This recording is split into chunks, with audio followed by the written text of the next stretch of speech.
E agora também é o PL antifacção. Você já levantou a bola para o meu próximo assunto, então eu vou aproveitar e falar sobre ele, porque o texto final do projeto de lei antifacção deve ser votado pela Câmara na próxima terça-feira. E o governo aposta na pressão social para emplacar mudanças no documento do deputado Guilherme Derrite, que se licenciou do cargo de secretário de Segurança Pública de São Paulo, como a gente já disse aqui, para ser relator da proposta.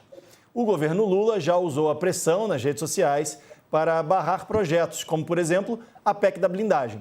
Opositores dizem que o debate em torno da segurança pública é uma prévia do embate eleitoral de 2026, como o Murilo acabou de falar aqui, e eles afirmam que jogar o Congresso contra a população pode ter resultado no curto prazo, mas pode abalar muito a relação entre executivo e legislativo. E aí, Leandro, eu queria já te incluir nessa discussão, porque a curto prazo a pressão popular vai forçar a oposição, o Congresso, a votar esse projeto de lei antifacção. Mas a longo prazo, e aí eu falo longo prazo, pelo menos um ano aí até as eleições, pode atrapalhar o governo a aprovar outras questões aí muito importantes nesse decorrer do tempo, né?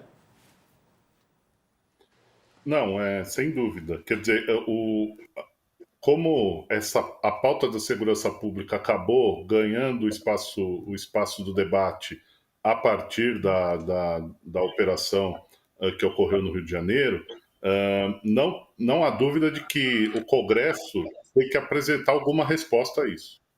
E a pressão popular para que o Congresso apresente alguma proposta e apresente alguma resposta levou ao debate da PEC da segurança e o governo federal tendo que correr atrás, que, como o Murilo lembrou, tem dificuldade de lidar com o tema há muito tempo. O tema que tá latente faz tempo e que agora veio e se transformou, pelo menos nas últimas semanas, na principal pauta do país, né?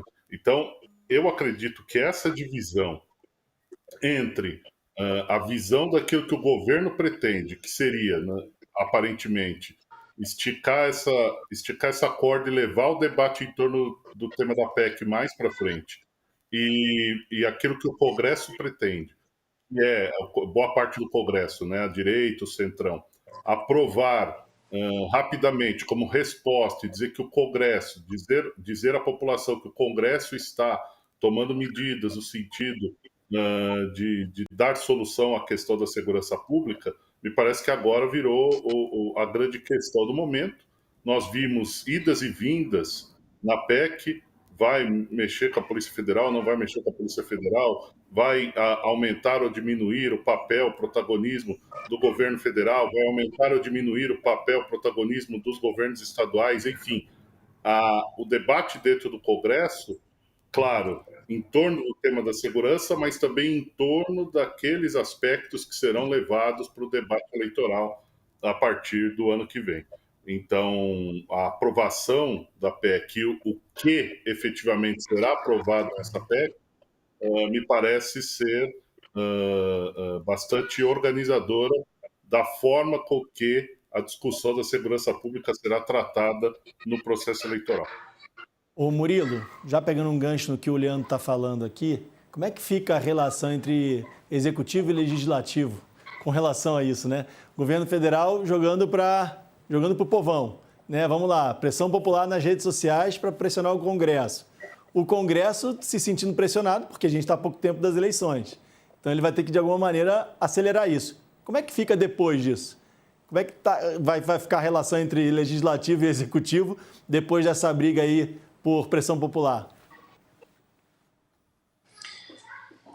O governo que tem uma base minoritária no Congresso Nacional já usou desse artifício de mobilizar a população para pressionar o Congresso a aprovar ou a frear determinada pauta. Nós vimos isso com a PEC da blindagem, que levou a população às ruas depois de muito tempo. Vimos isso com o tarifaço, com o projeto da anistia, com o discurso da justiça tributária, de ricos contra pobres, e sempre naquele lema do Congresso inimigo do povo. Então, por mais que tenha tido um efeito a curto prazo, essa estratégia de jogar o Congresso Nacional, o Parlamento, contra a vontade popular, essa estratégia de marketing, isso pode deixar feridas e mágoas na relação entre os dois poderes, entre executivo e legislativo. Isso pode ser, de fato, arriscado. É uma jogada muito arriscada para o governo. Até porque o governo Lula vai precisar muito do Congresso Nacional nessa reta final de sua gestão.